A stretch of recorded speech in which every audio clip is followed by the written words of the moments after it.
শিরকের গুনাহ আপনারা প্রত্যেকেই জানেন, কিন্তু আপনারা কি জানেন এমন আরেকটি ভয়ানক গুনাহ যে গুনাহ আল্লাহ তাআলা বিন্দু মাত্র কখনোই মাফ করবেন না, পঙ্খানুপঙ্খানু তার হিসাব নেওয়া হবে।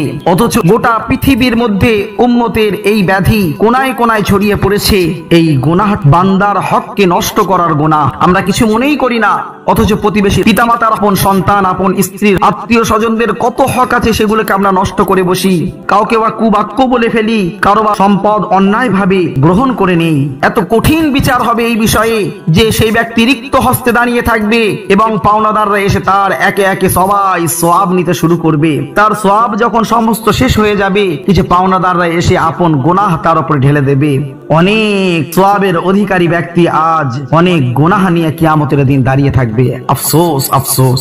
বান্দার হকের প্রতি সচেতন হন।